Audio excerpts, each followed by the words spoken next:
360টি হাড়ে জোড়া, রক্ত মাংস আছে ছড়া, তাহার ভিতর কারেন্ট চলে,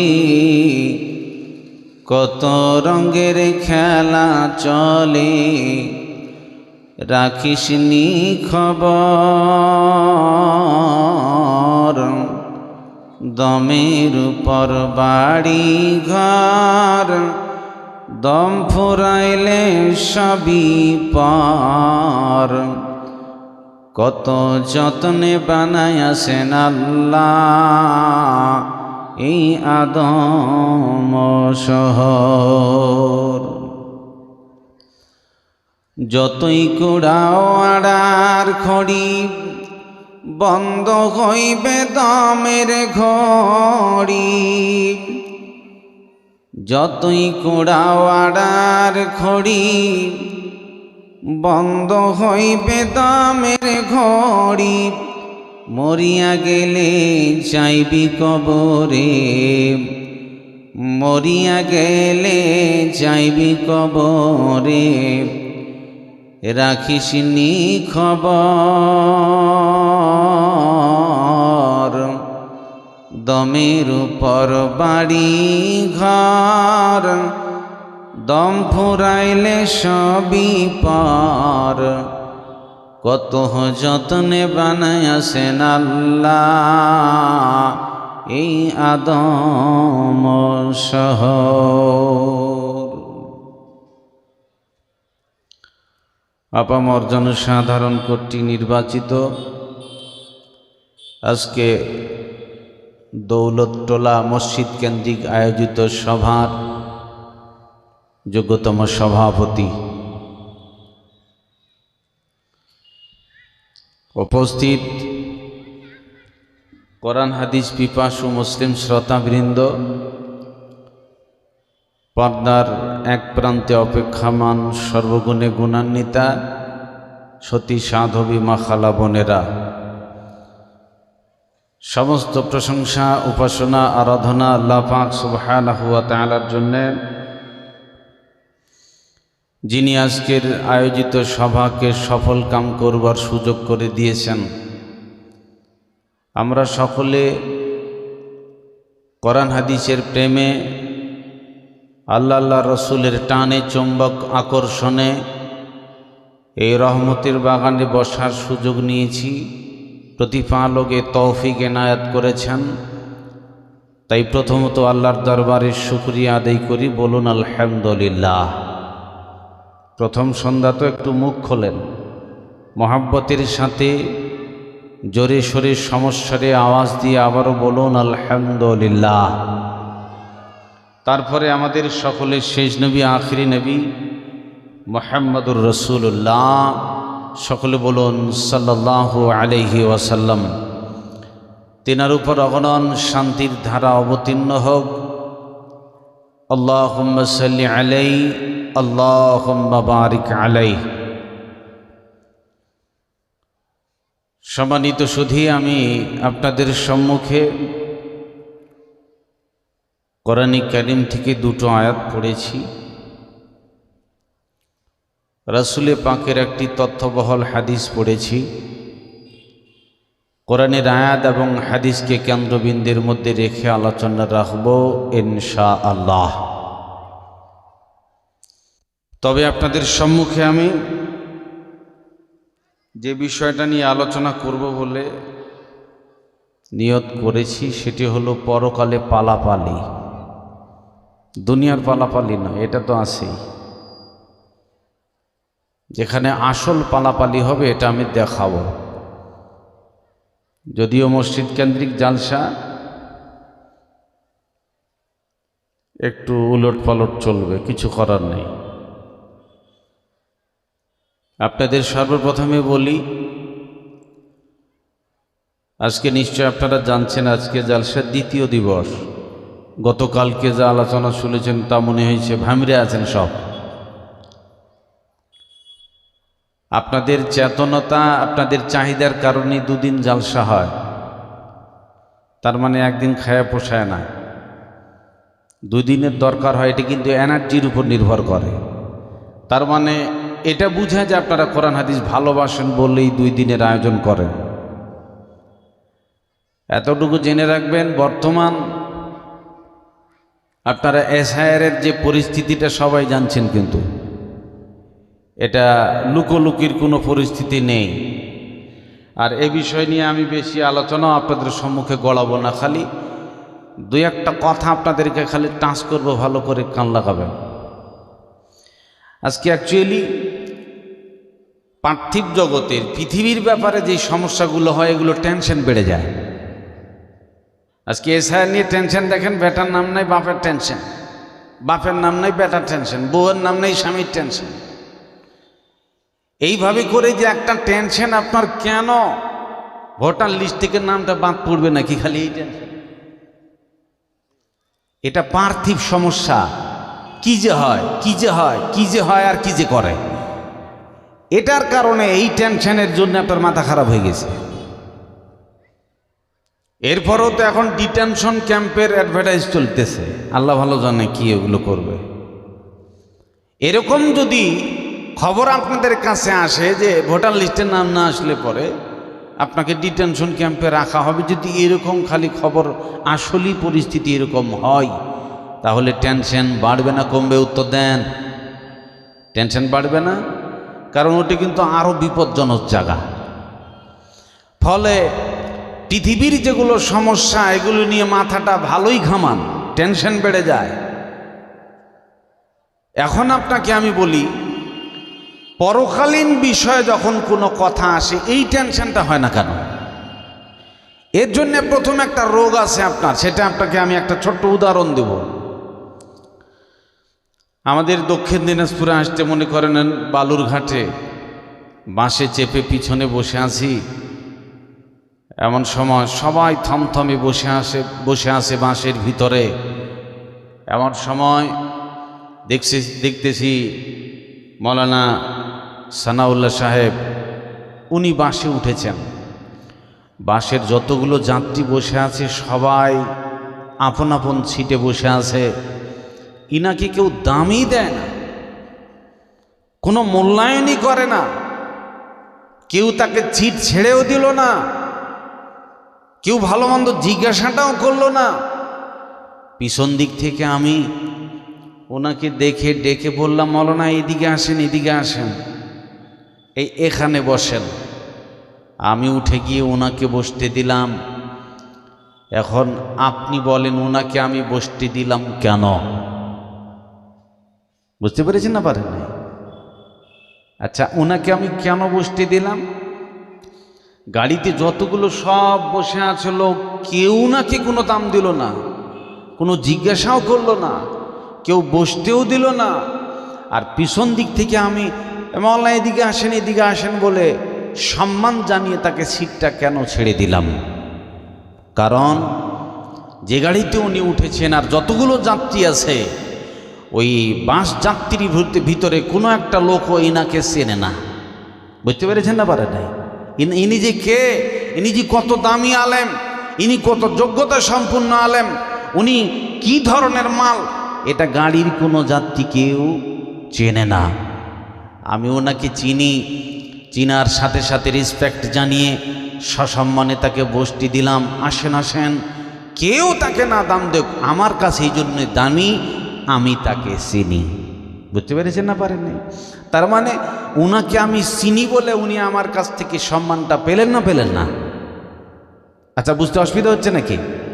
উনি আমার কাছ থেকে সম্মানটা এই জন্যই পেলেন, ওনাকে আমি চিনতে পেরেছি, এখানে জালসা এসেছেন, ওর সাথে চলাফেরা হয়েছে, ওনার সাথে আমি প্রোগ্রাম করেছি বলে উনি যেই দামটা আমার কাছ থেকে পেলেন, এর একটাই কারণ, পরিচয়ের কারণে।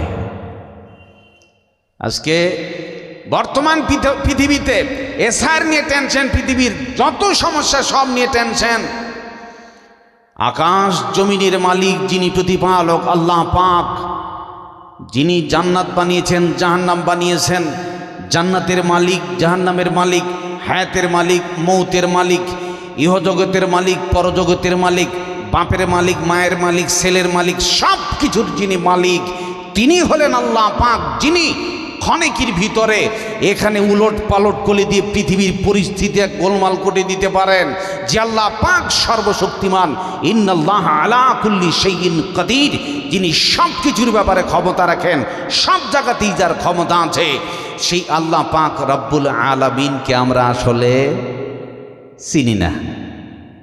যদি আপনি জানতেন যেই আল্লাহ পাক রব্বুল আলামিন জান্নাতের মালিক, কালিয়াচকের মাটিতে 2 শতক জায়গা কিনতে গেলে সাধারণ মানুষ কেঁপে উঠবে, এত টাকা পাবো কোথায়?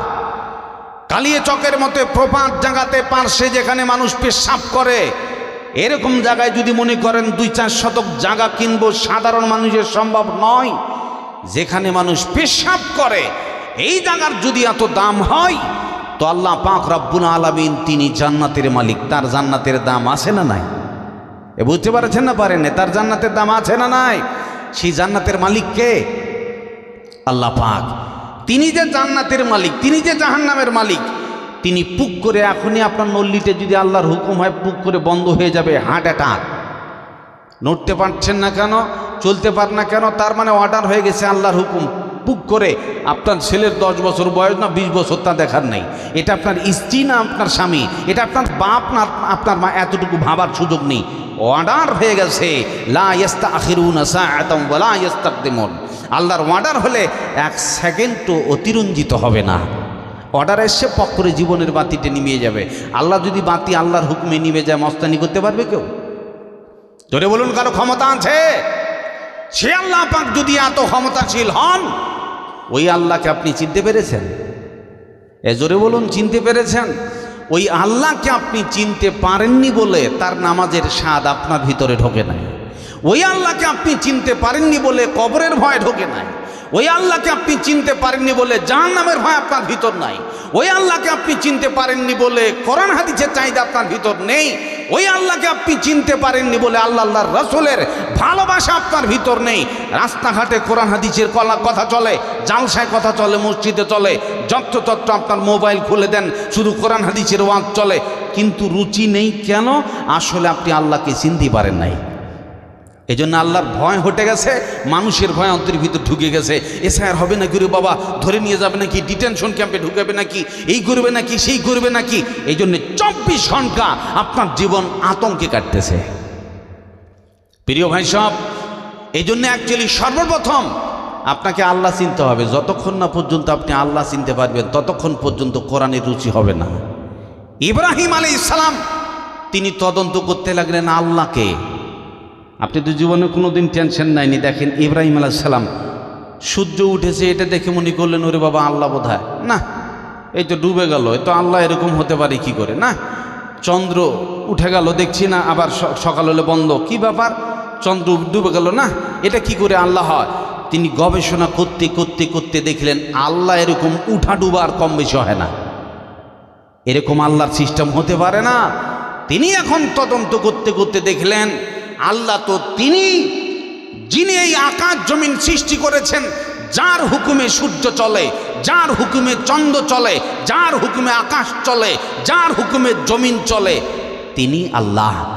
ইব্রাহিম আলাইহিস সালামকে নতুন করে কেউ মাদ্রাসায় পড়ায়নি। সুবহানাল্লাহ বিহামদি। তিনি গবেষণা করে করে ধরে ফেললেন। আজকে বিজ্ঞান আপনার হাতে বৈজ্ঞানিক অস্ত্র তুলে দিয়েছে, এটার থেকে আপনি পার্থিব জগতের পৃথিবীর ফায়দা লুটালেন, কিন্তু ইমানি কোনো উপকৃত হতে পারেন নাই। এটা আপনার জন্য দুঃখের বিষয়। এই জন্য কোরআন হাদিসের মজা আপনার ভিতর থেকে উঠে গেছে। প্রিয় ভাই সব, এই জন্য একটা তথ্য আপনাদেরকে বলি। আজকে এসআইআরের মতো কঠিন একটা হুঙ্কার চলতেছে, রাস্তাঘাটে প্রচুর আন্দোলন। আমাদের দক্ষিণ দিনাজপুরে আপনার বানিহারি বলে একটা জায়গা আছে, সেখানে একজন লোক বাইরে থেকে বাড়িতে এসেছে। যখন তার এসআইআর লিস্টে নাম এসছে যে তার হিয়ারিং হবে, হিয়ারিংয়ের নোটিশ এসছে, এই নোটিশ আসার কথা শুনে উনি আত্মহত্যা করে মারা গেছেন। হিয়ারিংয়ে যাওয়ার আগে উনি আত্মহত্যা করে মারা গেছেন।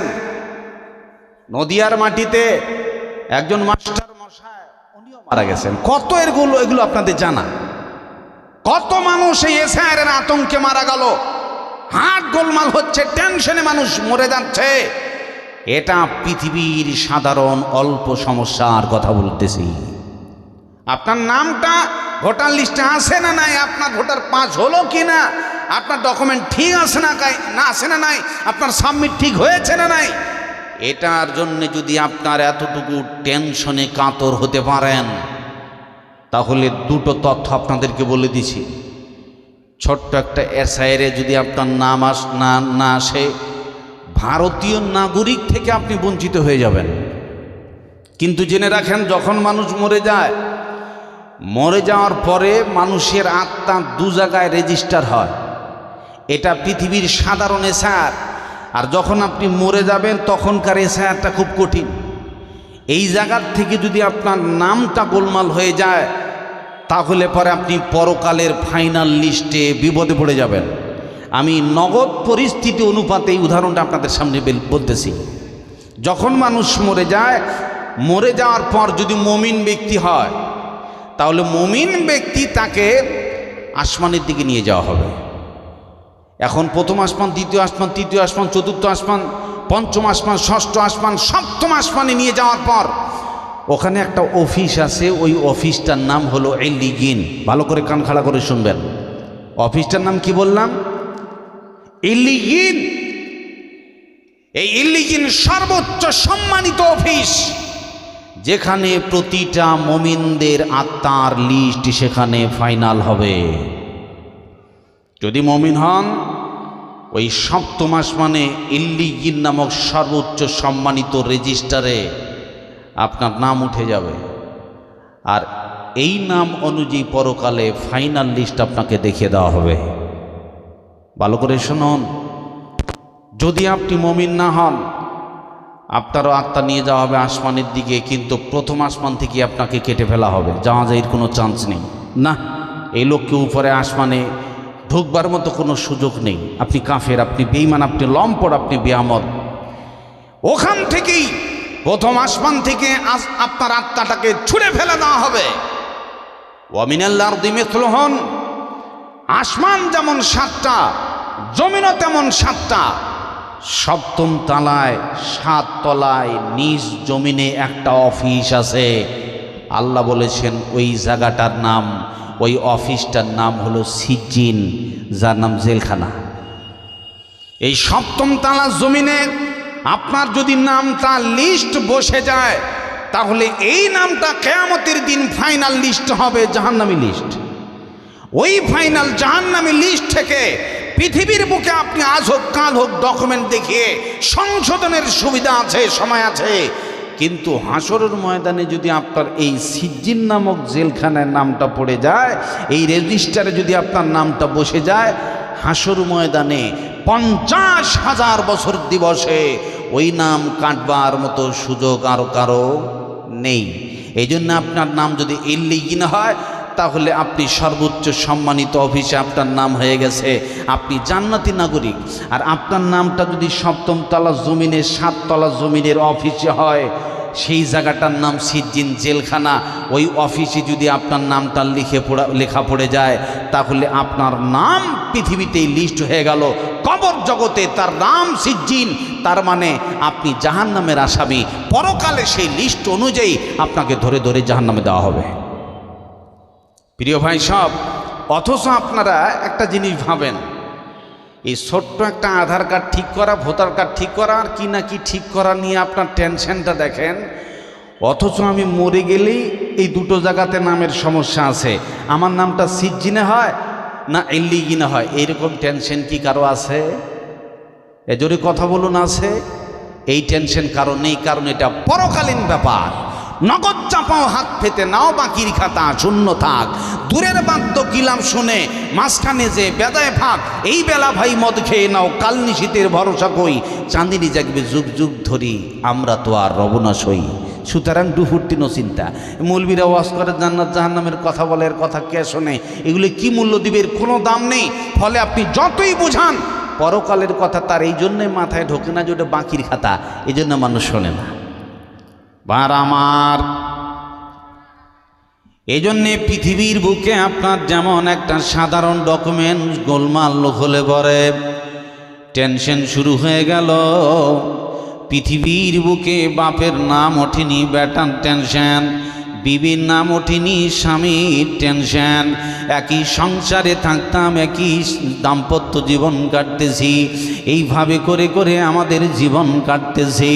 আজ একই পরিবারের ভিতরে বেটা আলাদা হয়ে গেল, বাপ আলাদা হয়ে গেল, বিবি আলাদা হয়ে গেল।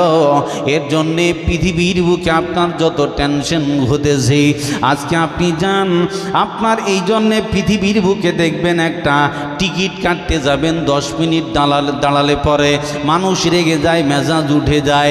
এমনি করে দেখবেন হিয়ারিং হতেছে, 2 ঘন্টা ধরে দাঁড়িয়ে আছি, অজ্ঞান হয়ে গেছি, বিরক্ত হয়ে গেলাম, আর দাঁড়ায় থাকতে পারে না।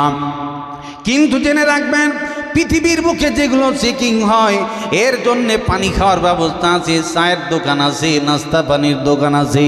কিন্তু যখন হাসরের ময়দানে কিয়ামতের দিন ফাইনাল লিস্ট ঝুলে যাবে, কে জান্নাতি কে জাহান্নামী, আর এই পরিস্থিতিতে ফাইনাল লিস্টের দিবসে হাসরের মাঠে আপনি মনে করবেন প্রচণ্ড রোদের তাপ, কামিকদারি মিল, 1 মাইল বা 2 মাইল সমপরিমাণ উপরে মাথার উপর সূর্যটা থাকবে।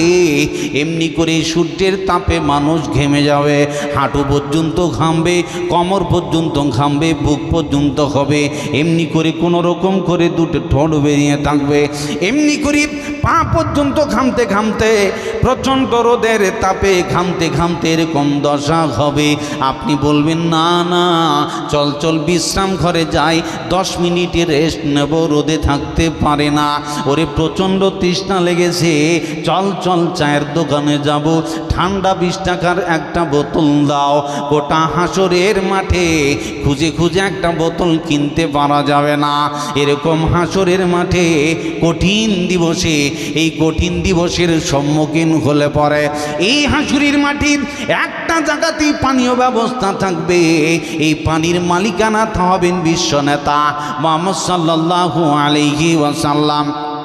আমার আল্লাহ তাবারাক ওয়া তাআলা তিনি বলছেন, ইন্না আ'তাইনা কাল কাউসার, আমি আল্লাহ আমার হাবিবকে কাউসার নামক হাউস দান করেছি। ওই হাসরের মাঠে ওই বিশ্বনেতা মুহাম্মদ সাল্লাল্লাহু আলাইহি ওয়াসাল্লামের কাছ থেকে যদি 1 গ্লাস কোনো মানুষের পানি নসিব হয়ে যায়, তাহলে রাসূল বলছেন, শোনো, লাম ইয়াজমা আবাদা, 50,000 বিচার দিবসে রোদ গরম তো দূরের কথা, একটুকু পিপাসাও লাগবে না। তোরে বলুন সুবহানাল্লাহ। এই হাসরের মাঠে সেখানে যদি আপনি মনে করেন পানি পেতে চাই, সেখানে যদি মনে করেন সমস্ত বিশ্রাম ঘর, সমস্ত চায়ের দোকান, মিষ্টির দোকান, হোটেল, বিরিয়ানি সব বন্ধ করা আছে, একটাই দোকান খোলা, সেই দোকানের মালিকানা করবেন বিশ্বনেতা মুহাম্মদ সাল্লাল্লাহু আলাইহি ওয়াসাল্লাম। সেদিন যদি আপনি বলেন সেখানে পানি নেব, উম্মত হতে লাগবে মুহাম্মদ সাল্লাল্লাহু আলাইহি ওয়াসাল্লামের। আপনি যদি মুহাম্মদ সাল্লাল্লাহু আলাইহি ওয়াসাল্লামের দলের লোক না হন, তাহলে গোটা হাসর মাঠে দৌড়াদৌড়ি করবেন, 1 গ্লাস পানি জুটাতে পারবেন না। এখন আপনি আজকে ফর্ম ফিল আপ করতে গিয়ে, এরপরে আপনি হিয়ারিং করতে গিয়ে আধা ঘন্টা রাগ উঠে যায়, এতক্ষণ দাঁড়িয়ে থাকা যায়? গোটা পশ্চিম বাংলার মাটিতে অলিতে গলিতে আন্দোলন চলতেছে, কত রকমের সমস্যা হচ্ছে, মানুষ একটু সমস্যায় পড়েছে। তাই এখন আপনি বলেন, এই লোকটাই চোখের সামনে দেখতেছি গোটা গ্রামে শত শত মানুষ চলাফেরা করতেছে, ওই 4-5 জনা লোক দেখেছি ঠিকা নিয়েছে মসজিদে, 6 জন হয় না কোনোদিন। তাহলে এখন আপনি বলেন, এতগুলো লোকের ইমানি কাগজের গোলমাল আছে না নাই? তাহলে এই কাগজগুলো ঠিক না করলে সমস্যা পড়বেন কবরে, ওখানে আমাকে পাবেন না। যে বক্তা ডেকেলে ঠিক করে দেব, আপনি তখন মৌলবি খুঁজে পাবেন না, না পাবেন নবী, না পাবেন ওলি, না আপনার পার্শ্বে কেউ দাঁড়াবার থাকবে না। আপনাকে উম্মত হতে হবে মুহাম্মদ সাল্লাল্লাহু আলাইহি ওয়াসাল্লামের। যদি আপনি মুহাম্মদ সাল্লাল্লাহু আলাইহি ওয়াসাল্লামের উম্মত হন, সেদিন রাসূলের হাত থেকে হাউজে কাউসারের পানি পাবেন, পৃথিবীর কোনো মানুষ আপনাকে ঠেকাতে পারবে না। আচ্ছা, দেখবেন মানুষ যখন মরে, তো মরে যাওয়ার পর আমরা যখন লাশ রাখি, তো কি বলে? এ দোয়া মুখস্থ আছে, বিসমিল্লাহি ওয়া আলা মিল্লাতি রাসূলিল্লাহ। তার মানে আমরা লাশ রাখার সময় যারা লাশ রাখবে, এই লাশ ওই ব্যক্তির জন্য এই দোয়াটা বলতে হয়, যে এই যে আল্লাহর নামে রাসূলের দলে ওরে রেখে দিলাম। আচ্ছা, যেই লোকটাকে রাখা হলো ও কি কোয়ালিটির এটা কি কেউ দেখে না? সবার জন্য দোয়াটা বলে, সবার জন্য পাইকারি বলে না, মানে যেই কোয়ালিটি হলো, মৌলবি হলো এটা, হাজি হলো এটা, পাঁজি হলো এটা, ওর কোনো তফাৎ নাই, ছেলে হলো তা মেয়ে হলো তা, তো সবারই জন্য এই দোয়াটা বলে। তার মানে আল্লাহর নামে কোন দলে রাখলাম বুঝতে পারেননি, কোন দলে? রাসূলের দলে রেখে দিলাম। এই লোকটা জীবনে মসজিদ চেনে না, জালসায় আসেনি, 10 টাকা দেয়নি, কোরআনের ধার ধারেনি, মাদ্রাসার ধার ধারেনি, মৌলবীদের ধার ধারেনি, কোরআন হাদিস পরোয়া করেনি। এই লোকটা জীবনে কোনো দিন আল্লাহ রসুলকে কোনো দিন তা তদন্ত করেনি, কোনো দিন আল্লাহ রসুলকে চিনতে জানতে যায়নি। এখন আপনি বলেন সারা জীবন এই লোকটা মিথ্যা বলে চলে গেল, সারা জীবন এই লোকটা জুয়া ঘুষ খেয়ে চলে গেল, সারা জীবন এই লোকটা ধোঁকাবাজি করে চলে গেল, সারা জীবন এই লোকটা বেনামাজি হয়ে জীবন কেটে গেল। এখন আপনি বলেন লাশ মরে গেছে, মরা লাশ, আপনি বলছেন রাসূল আপনাকে দলে দিয়ে দিলাম, রাসূল এই মালটাকে দলে নেবেন? বুঝতে পারেননি নেবেন? যেই লোকটা সারা জীবন আপনার তৃণমূল করলো, তৃণমূল করে করে করে করে করে এখন মরা লাশ হয়েছে, এ পার্টির কমরেড এখন বলছে আরে এর দরকার নেই, তোরা সিপিএমের লোক একে নিয়ে তোদের পার্টিতে নিয়ে বেড়া, কেউ নিবে? আর এ মরা লাশ হলে আর কেউ নিবে? তার মানে আর সময় নেই, এই সময় আমার দলে দেওয়ার টাইম নয়। তোমার এর আগে জীবনটা যখন ছিল সেই সময় আমার দলে দিলে তখন কাঁদে দিত, এখন মরা লাশ আমাকে দলে দিলে আমি মুহাম্মদ সাল্লাল্লাহু আলাইহি ওয়াসাল্লাম দলে নেব না। রাসূল কি নেবেন? আপনি হাজারো বলেন নেন, হাজারো বলেন নেন, হাজারো বলেন নেন, নিবে না, কাজ হবে না। ভালো করে যান, কান খাড়া করে শোনেন। মৌলবি বলেন, ইমানদার বলেন, আপনাকে যদি কবরে রেখে দেয় আর আপনার যদি ইমান ঠিক না থাকে, মৌলবিদের দোয়ায় কাজ হবে না। বুঝতে পেরেছেন না? পারেন নাই? ভালো করে কান লাগান। আমি একটা গুরুত্বপূর্ণ হাদিস আপনাদেরকে প্রথম বলছি, আপনি যেহেতু এই পরিস্থিতির সম্মুখীন, যাতে করে আপনার ইমানই চেতনা হয়, ভালো করে কান লাগান। যত বড় পণ্ডিত হোক পৃথিবীতে, পরকাল জগৎ শুরু, সমস্যা শুরু, পৃথিবীর এসার, এগুলো সাধারণ সমস্যা, জাহান্নামে যাওয়ার মতন পরিস্থিতি নয়। সরকার এরকম ব্যবস্থা করেনি, যদি তার এসআই লিস্টে নাম না আসে, ভোটার লিস্টে তার নাম না আসে, ফাইনাল লিস্টে নাম না আসে, তাকে ধরো আর আগুনে পড়ো, এরকম বলেছে নাকি? বুঝতে পারেন নাই? করেছে। আর যদি আপনার ঈমান আমল ঠিক না থাকে, তাহলে শুরু হয়ে গেল আগুন ছাড়া কোনো জ্বালানি আর আপনার নাই। আপনার জন্য নাস্তা পানি যা আছে, পোশাক আশাক সব কিছু জাহান্নামের হবে। দেখেন, আমি মৌলবি দোয়া করলেও কাজ হবে না। বিশ্বনেতা মুহাম্মদুর রাসূলুল্লাহ সাল্লাল্লাহু আলাইহি ওয়াসাল্লাম, তিনি একজন সাধারণ মানুষ নয়, তিনি আকাশ জমিনের নবী। জারান নবী সাল্লাল্লাহু আলাইহি ওয়াসাল্লামা কবরা উম্মিহি, আমার রাসূল সাল্লাল্লাহু আলাইহি ওয়াসাল্লাম নিজ মায়ের কবর জিয়ারতে গেলেন। যাওয়ার পরে মায়ের বেদনা সবার আসে। পৃথিবীর বুকে একটি মিষ্টি ভাষা, তার নাম মা। এই মা যার পৃথিবীতে নেই, তার বেদনা সে ব্যক্তি ভালো করে জানে বন্ধ। এখন বিশ্ব নেতা, আমার নেতা, আপনার নেতা, গোটা বিশ্বের মানব জাতির নেতা, শ্রেষ্ঠ নেতা মুহাম্মদুর রাসূলুল্লাহ, সকলে বলুন সাল্লাল্লাহু আলাইহি ওয়াসাল্লাম। তিনার আম্মা অত্যন্ত বাল্যকালে তিনি বিদায় নিয়ে চলে গেছেন। যখন মুহাম্মদ সাল্লাল্লাহু আলাইহি ওয়াসাল্লামের বয়স 6 বছর, আর পৃথিবীতে নাই এরকম একটা দৃষ্টান্তমূলক ইয়াতিম, তার নাম মুহাম্মদ সাল্লাল্লাহু আলাইহি ওয়াসাল্লাম। এমনি গরিব রাসূল সাল্লাল্লাহু আলাইহি ওয়াসাল্লাম দিনের দাওয়াত মাকে দেবেন, এরকম নসিব মায়ের হয় নাই। এমনি করে যখন জানেন আমার আম্মা অমুক কবরস্থানে শুয়ে আছে, রাসূল সাল্লাল্লাহু আলাইহি ওয়াসাল্লাম মায়ের কবর জিয়ারতে চলে গেলেন।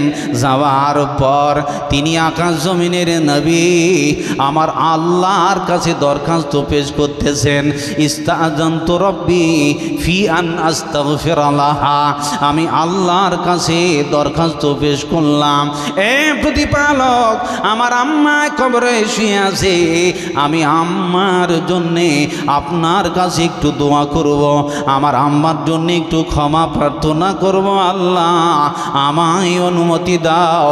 আমার রাসূল বলছেন ফালাম ইউজাল্লি, আমার আল্লাহ আমাকে অনুমতি দিল না। আচ্ছা, অনুমতি কে চাইলেন? এ কথা বলেন না গো, কে? স্বয়ং আল্লাহর রাসূল। দোয়া করবেন কার জন্যে? নিজ মায়ের জন্যে। আল্লাহ বলছেন না, তোমার মায়ের জন্য এখানে আমার অফিসে দরখাস্ত চলবে না। এমনি করে রাসূল সাল্লাল্লাহু আলাইহি ওয়াসাল্লাম মায়ের কবরের পাশে যাবার পর বিশ্বনেতা মুহাম্মদ সাল্লাল্লাহু আলাইহি ওয়াসাল্লাম মায়ের কবর যাওয়ার আগে প্রথম অংশটা বাদ পড়ে গেছে। ফাবাকা ওয়া আবকা মান হাওলাহু, আমার রাসূল মায়ের কবরে যাওয়ার পর তিনি ডুগরে ডুগরে কাঁদতে লাগলেন। মায়ের ব্যথা, মায়ের কথা স্মরণে পড়ে গেছে। আমার রাসূল ডুগরে ডুগরে কাঁদতে লেগেছে।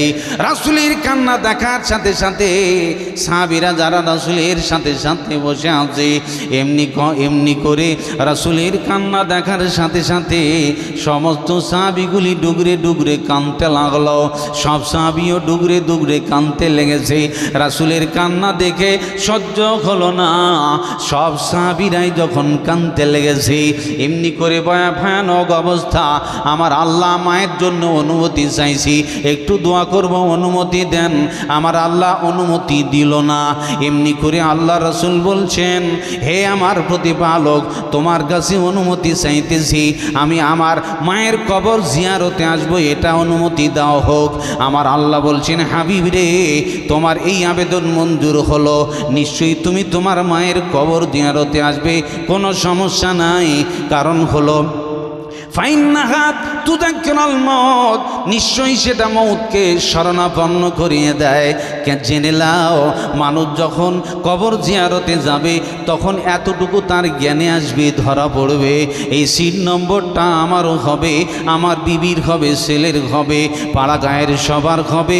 এই জায়গাটা ভাবার জন্যে আপনার নতুন জীবনে চিন্তা এনে দিতে পারে। এই জন্যে আমার আল্লাহ এটা অনুমতি দিলেন বলে যাও, তুমি তোমার মায়ের কবর জিয়ারতে আসবে, তবে দোয়া করতে পাবে না। এজন্য আপনি শ্মশানে যান, সমস্যা নেই, দেখেন দৃশ্য। আপনি খ্রিস্টানদের কবরস্থানে যান, সমস্যা নেই, ইহুদিদের কবরস্থানে যান, সমস্যা নেই, দেখেন। আর আপনি ওখানকার এই দৃশ্যটা দেখে উপলব্ধি করেন যে এই জায়গাতে আমারও যাওয়া লাগবে।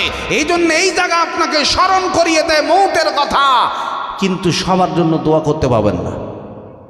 আপনি যদি মনে করেন যে খ্রিস্টানের কবরস্থানে যেয়ে যে দোয়া করবো, আল্লাহ এই সবাইকে তুমি জান্নাতবাসী করে দাও, এই কথা বলতে পারবেন না।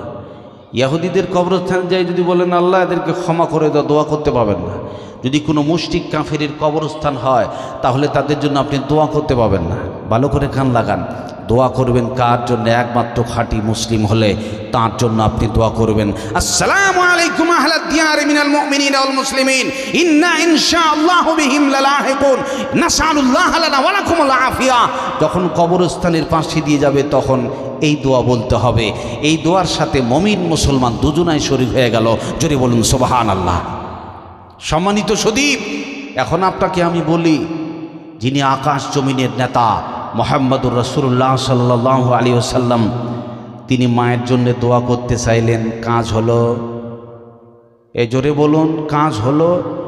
নবী হয়ে নিজের মায়ের পক্ষে কথা বলতে পারে না, নবী হয়ে নিজ মায়ের জন্য কবরে গিয়ে দোয়া করতে পারছে না। যার কারণ কি? কারণ একটাই, যে তোমার মা যে সময় মরেছে সেই সময় মুশরিকি হালাতে তোমার মা মারা গেছে।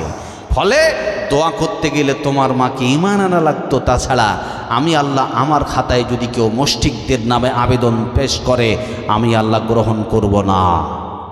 বার আমার, এবার আপনারা ভালো করে কান লাগাবেন। পৃথিবীর বুকে আমার রাসূল নিজ মায়ের জন্য দোয়া করছেন, কাজ হলো না, আবেদন মঞ্জুর হলো না। তার মানে এখানে প্রথম একটা সিগন্যাল নবী বুঝে ফেলেছে যে সবার জন্য দোয়া করা যাবে না। পৃথিবীর মানুষ তো দূরের কথা, নিজের আব্বা আম্মার জন্য দোয়া করতে পারছে না। নিজের বেটা নবী, বাপ মা যদি ভালো না হয় কাজে দেবে না। বেটা আলেম, বিখ্যাত মুহাক্কিক মুজাদ্দিদ, কিন্তু দেখা যাচ্ছে তার বাপ নামাজি নয়, তার বাপ ইমানদার নয়, কাজও হবে না, দোয়া করেও কাজও হবে না। এর নাম পরকাল, চূড়ান্ত দিবস, চূড়ান্ত ফাইনাল খাতা। আপনি চাইলেও সেটা গ্রহণ হবে না। দেখে নেন, পৃথিবীর বুকে যতই দোয়া করেন দোয়া কবুল হবে না। এর জন্যে আর একটা হাদিস আপনাকে আমি বলতেছি। রাইসুল মুনাফিকিন আব্দুল্লাহ ইবনে উবাই যখন মারা গেল, সেই সময়কার একজন ডুপ্লিকেট নকল মুসলমান, কাটিং মুসলমান, কথা মুসলমান, মসজিদের কাতারে মুসলমান, স্বভাব ভালো নয়, এমনি করে লোকটি মারা গেল। আর তার বেটা ইমানদার মুসলমান, পাক্কা ইমানদার সাহাবী। এমনি করে ওই আব্দুল্লাহ যখন দেখলো আমার আব্বা মরে গেছে, এমনি করে আল্লাহ রাসূলের কাছে যায় বলছেন, রাসূল আপনার পরনে আপনার গায়ের যে পাঞ্জাবিটা আছে খুলে দেন, আর ওই পাঞ্জাবিটা আমি নিয়ে গিয়ে আমি আমার আব্বার গায়ে কাফন পরিয়ে দেব।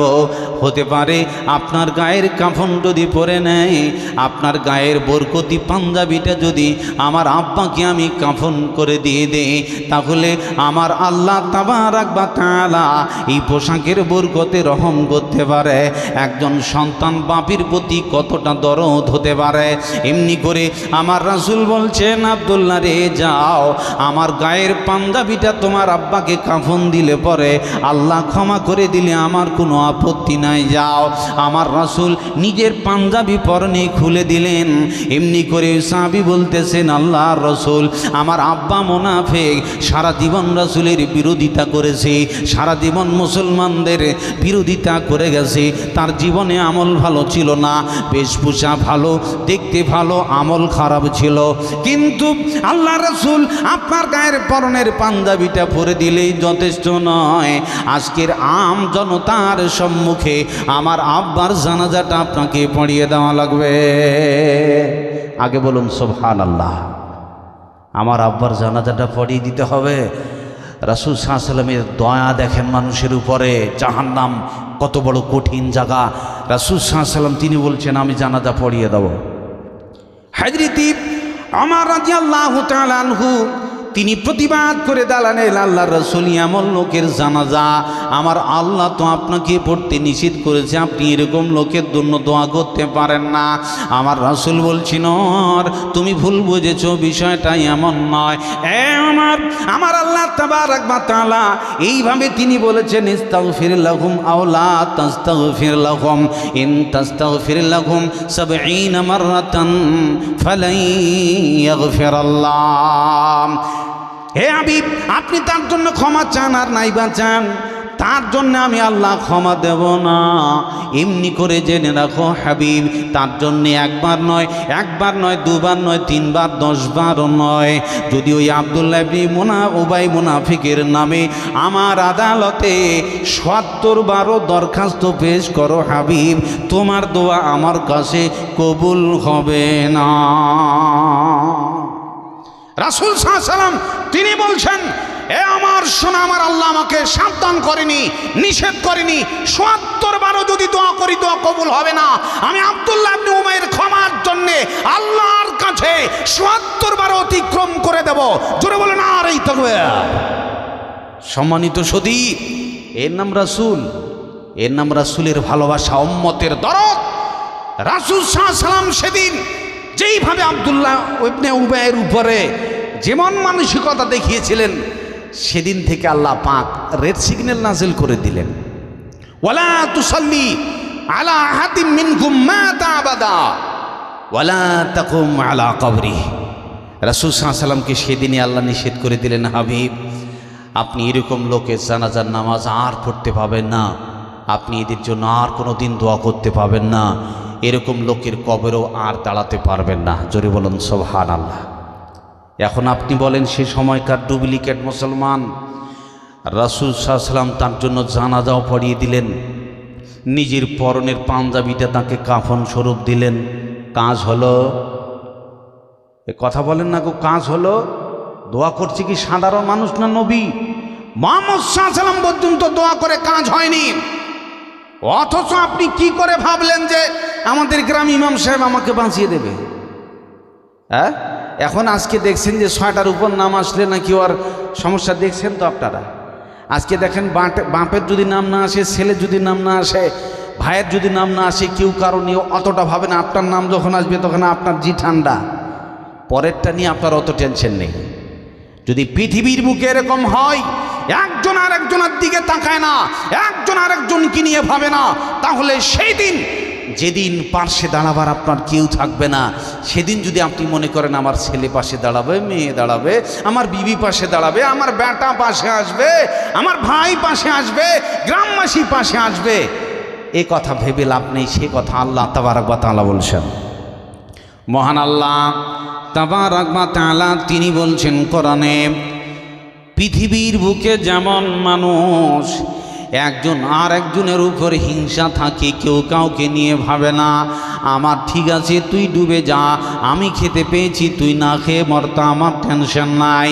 কিন্তু আমার আল্লাহ তাবারক ওয়া তাআলা তিনি বলছেন কোরআনে, কিয়ামতের দিন হাসরের মাঠে যখন প্রতিটা মানুষ আল্লাহর আদালতে উঠবে, এমনি করে প্রতিটা মানুষকে আমার আল্লাহ একত্রিত করবে। এমনি করে আজকে যেমন মনে করলেন কালিয়াচকের মাটিতে একটা ডেঞ্জার আসামি পুলিশ খুঁজতে খুঁজতে হয়রান হয়ে গেল, পুলিশ তাকে খুঁজে পায় না, 1 বছর গেল খুঁজে পাওয়া গেল না, 2 বছর গেল পুলিশ খুঁজে পাচ্ছে না, এমনি করে 3 বছর যায়, 4 বছর যায়, ফোনে ফোনে কাজ হয়, সিভিল ড্রেসে কাজ হয়, এরপরেও আসামি ধরা যায় না। কিন্তু পৃথিবীর বুকে একটা আসামি ধরতে পুলিশ যত হয়রান হয়, সিভিক যত হয়রান হয়, দারোগাবাবু যত হয়রান হয়, আমার আল্লাহ বলেন শুনে নাও, আমি আল্লাহ সবকে হাসরের মাঠে একত্রিত করব। একটা পুলিশও লাগবে না, একটা রেপ লাগবে না, একটা সিভিকও লাগবে না, এমনি করে একটা বিএসএফও লাগবে না। ওয়া হাসুরুন আলাইনা ইয়াসির, আল্লাহ বলছেন আমি সবকে একত্রিত করব। এটা আমি আল্লাহ আমার কাছে অতীব সহজ। কি করি সহজ? আমার আল্লাহ তাবারক ওয়া তাআলা পূর্ব দিকে আগুন উঠাবেন।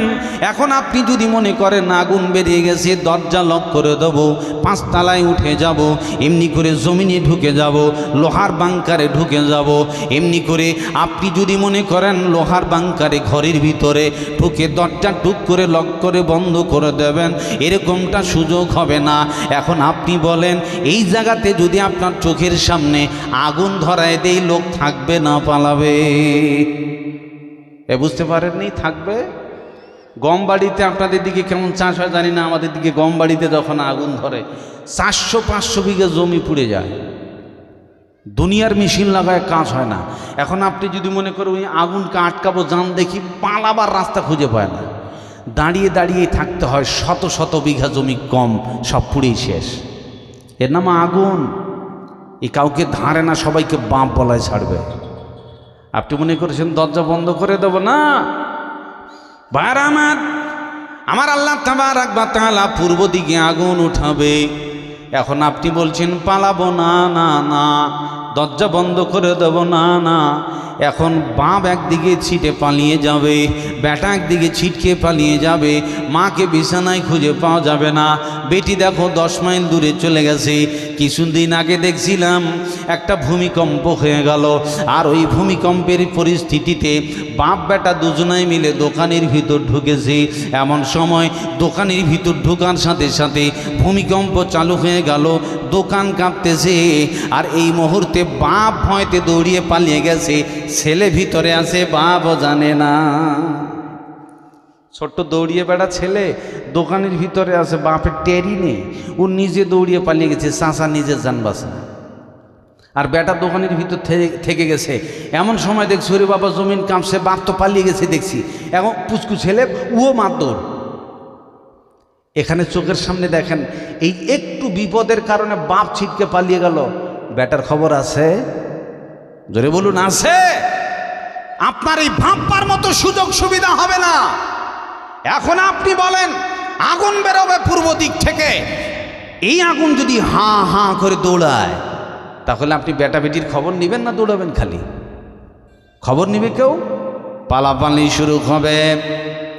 মহান আল্লাহ তাবারক ওয়া তাআলা তিনি বলছেন কোরআনে, ইয়াওমা ইয়াফিরুল মারউ মিন আখিহি ওয়া উম্মিহি ওয়া আবিহি ওয়া সাহিবাতিহি ওয়া বানিহি।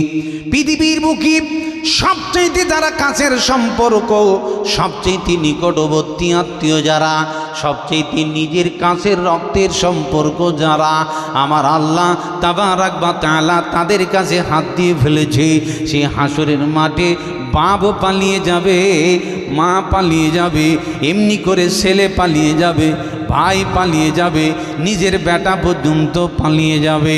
বাপ এসেছে, ছেলে দেখতে পেল, ছেলে দৌড়িয়ে পালিয়ে যাবে, আমার আব্বা ঝামেলা করবে, এখানে আমি থাকবো না।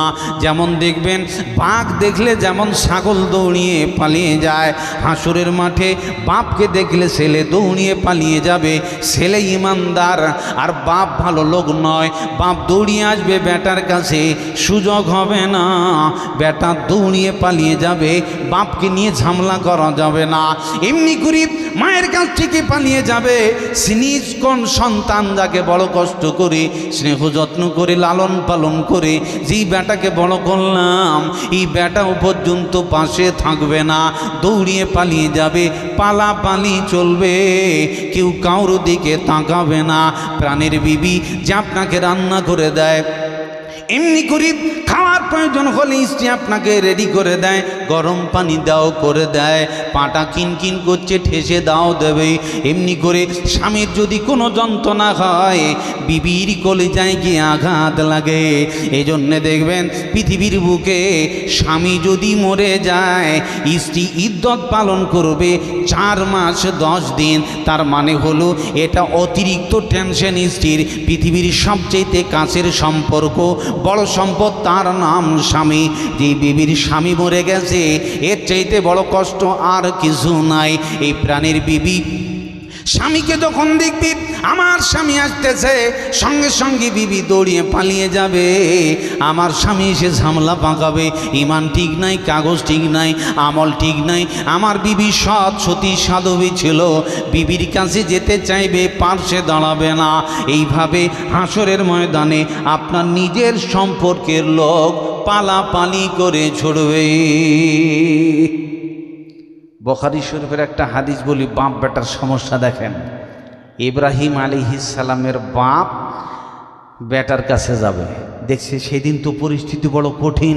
ওরে বাবা, আজকে যা দেখছি আমার বেটা যে দাওয়াতগুলো দিয়েছিল সব কথা সত্য, আমি তো তার কোনো কথাই মানি নাই। এখন হাসরের ময়দানে বাপের কাছে যাবে, বাপ বেটার দেখা হবে।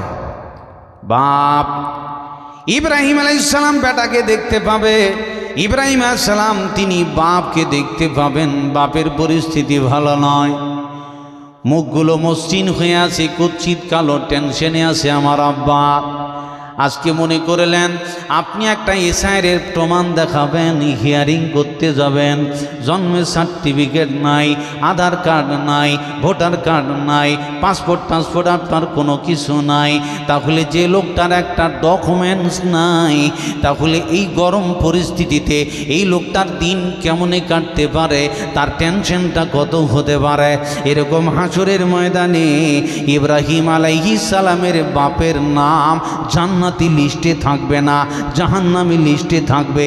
ইব্রাহিম আলাইহিস সালাম তিনি তার নিজ আব্বাকে দেখবেন, পরিস্থিতি ভালো নয়, আমার আব্বা টেনশনে পড়ে আছে, আমার আব্বার মুখে হাসি নাই, আমার আব্বার চেহারা মসৃণ অবস্থায় আছে, আমার আব্বার চেহারা ধুলামলিন অবস্থায় আছে। কি অবস্থা আমার আব্বার? ইব্রাহিম আলাইহিস সালাম আব্বাকে বলবেন, আব্বা আমি কি তোমাকে বলি নাই, পৃথিবীর বুকে কতবার তোমাকে বুঝালাম, আব্বা আমার কথা শুনে নাও, আমার নাফরমানি করো না, আমার অবাধ্য হয়েও না, আমি নবী হিসাবে আমার কথাগুলোকে গ্রহণ করে নাও। কিন্তু তুমি আমার কথাগুলো শোনো নাই, আমার দাওয়াত শোনো নাই। জনগণ আমাকে জীবন্ত অবস্থায় আগুনে ফেলে দিল, ওই আগুনে ফেলে দেওয়ার সময়তে তুমি আব্বা আমার পক্ষে একবার সাপোর্ট করেও বলো নাই। আমার আল্লাহ জ্বলন্ত আগুন নিভিয়েছে, আগুন জ্বলছে, তাপমাত্রা কাজ করেনি, এমন পরিস্থিতি চলে গেছে আব্বা, পৃথিবীর বুকে আমি যার বিরুদ্ধে কথা বলতাম, আমি বলতাম মূর্তির ইবাদত করো না, কিন্তু নিজেই তুমি মূর্তি বানাতে। এতবার আমি তোমাকে বুঝিয়েছি আব্বা, তুমি আমার কথাগুলোকে গুরুত্ব দেও নাই, ফলে আজকের হাসুর ময়দানের অবস্থা দেখো তোমার কেমন। এখন আব্বা দেখবে ইব্রাহিম আমার বেটা, তার ধর্ম তো সত্য, সে সঠিক নীতির উপরে ছিল, হক পন্থার উপরে ছিল। আজকে দেখছি আমার বেটা সঠিক জায়গায় ঠিক আছে, আমি তার বাপ ফেঁসে গেছি, আমার নামটা জান্নাতি লিস্টে নাই। এখন বাপ সেদিন বলবে বেটারে আজ আমি আর লাশিকা, আজ হাসরের ময়দানে তোর কাছে আমি প্রতিজ্ঞা দিতেছি, কথা দিতেছি বেটা ইব্রাহিম, আর আমি তোর নাফরমানি করব না, আর তোর অবাধ্য হব না, আর তোর কথাকে অগ্রাহ্য করব না, আমি তোর কথাকে এড়িয়ে আরও চলব না।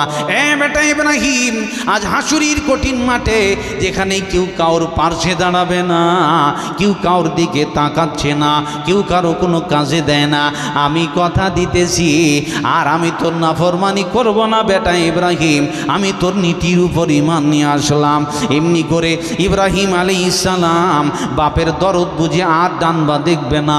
বাপের উপর সবার ভক্তি হয়, যখন দেখবে ছেলে মাস্টার আর আব্বার নামে থানায় কেস চলে গেছে, তখন ছেলে যতই শিক্ষিত হোক না কেন, আব্বা যদি পাপিও হয়, গুনাও করে ফেলে, তবুও থানায় গিয়ে কথা বলবে, বাবু আমার আব্বাকে ছেড়ে দাও, ফসকে গিয়ে গুনাহটা হয়ে গেছে। ইব্রাহিম আলাইহিস সালাম নিজ আব্বার জন্য যায় বলবেন, এ প্রতিপালক, আজকে আমার আব্বা ঈমান এনেছে, দয়া করে তোমার কাছে আমি কাকুতি মিনতি করতেছি, আল্লাহ আমার আব্বাকে ক্ষমা করে দাও, আমার আব্বাকে আল্লাহ তুমি কবুল করে নাও, আমার আব্বাকে আমার নীতির উপর গ্রহণ করো। ইব্রাহিম আলাইহিস সালাম বুঝি না সোজে নাই, তিনি ভাবতে পারেন নাই, আগের পাতাটা তিনি দেখেন নাই যে আমার আব্বার নামে কথা বললে উত্তরটা কি হতে পারে। আমার আল্লাহ নগদে জবাব দিয়ে দিলেন, ইব্রাহিম দে, ইন্নী হারামতুল জান্নাতা আলাল কাফিরিন। ইব্রাহিম শুনে নাও, নিশ্চয়ই আমি আল্লাহ জান্নাত কাফেরদের জন্য হারাম করে দিয়েছি। তোমার আব্বা কাফের, তোমার আব্বা তোমার উপর ঈমান আনে নাই, আমি আল্লাহ আমাকে এক বলে বিশ্বাস করে নাই। ইব্রাহিম, এরকম লম্পট কাফেরদের জন্য আমি আল্লাহ জান্নাতকে হারাম করে দিয়েছি, তার ব্যাপারে আমার আদালতে কথা বলো মানে? উনজুর ইলা রিজলাইক, দেখো তোমার পায়ের দিকে তাকাও, তোমার পায়ের দিকে তাকাও। ইব্রাহিম আলাইহিস সালাম পায়ের দিকে তাকাবেন, নিজের পায়ের দিকে। একটা বিজ্জু মাটিতে, ধুলাতে, কাদায়, পানিতে ভরা ল্যাটপেট হয়ে আছে একটা বিজ্জু। আচ্ছা, বীজি যখন ভিজে যায় পানিতে, ধুলাবালি ভরলে নোংরা হয়ে যায় না? দেখতে খুব খারাপ লাগে না? এরকম দূর পরিস্থিতি অবস্থায় ইব্রাহিম নবীর পায়ের তলায় আছে। আমার আল্লাহ বলবেন, ইব্রাহিম দেখো, উনদুরিলা রিজলাইক, তুমি তোমার পায়ের দিকে তাকাও।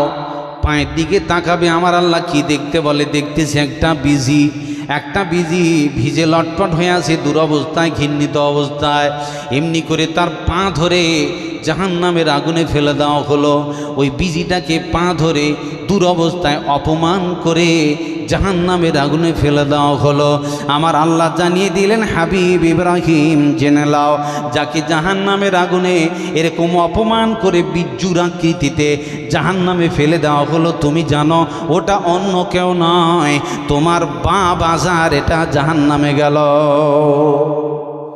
সুবহানাল্লাহি ওয়া বিহামদিহি। পরিস্থিতি দেখেন, ইব্রাহিম যে খলিলুল্লাহ, আল্লাহর দোস্ত, সেই খলিলুল্লাহ আল্লাহর আদালতে কি কথা বলছেন, আল্লাহর কাছে দরখাস্ত পেশ করছেন, আল্লাহ কবুল করবে তো দূরের কথা। ইব্রাহিম আলাইহিস সালামের চোখের সামনে বাপকে নির্লজ্জ অপমানিত করে একটা বিশ্রী প্রাণী বানিয়ে জাহান্নামে ফেলে দিল। বাপ কিছু করতে পারলো? বেটা কিছু করতে পারলো? জোরে বলেন, পারলো? চোখের সামনে বাপকে জাহান্নামে যেতে হলো। ইব্রাহিম নবী হয়েও বাপের কোনো উপকার আসবেন? এর নাম হাসরের মাঠ, এর নাম ফাইনালে। স্যার, যখন আপনার ডান হাতে আমলনামা পড়বে কি বাম হাতে, এই ফাইনাল লিস্টের সময় কেউ কার দিকে তাকাবে না, খালি দৌড়াদৌড়ি, পালাপালি। ছেলে কেন থাকে না, মেয়ে কেন থাকে না, বাপ কেন থাকে না, শুধুই পালাপালি। এখন আপনি বলেন, ওখানে আপনাকে 1-2 ঘন্টা, 4 ঘন্টা, 2-4 দিন দাঁড়াতে হবে না, আপনাকে দাঁড়াতে হবে 50,000 বছর, 50 আলফা সানা। 50,000 বছর যদি সেই কাতারে আপনাকে দাঁড়াতে হয়, আমার নাম আসে না। ইউহমাসুল মুমিনুনা ইয়াউমাল কিয়ামাহ, সেদিন মুমিনরা পর্যন্ত আটকা পড়ে যাবে। এখনো লিস্টে নাম আসে না, এখনো সিরিয়ালে নাম আসে না। আমার এসআইআর হবে কখন? আমার ফাইনাল লিস্ট কখন তুলে দেবে? আর জান্নাতি নাগরিক হব, আর জান্নাতে ঢুকে যাব। আমার লিস্টটা কখন আসে, কখন আসে?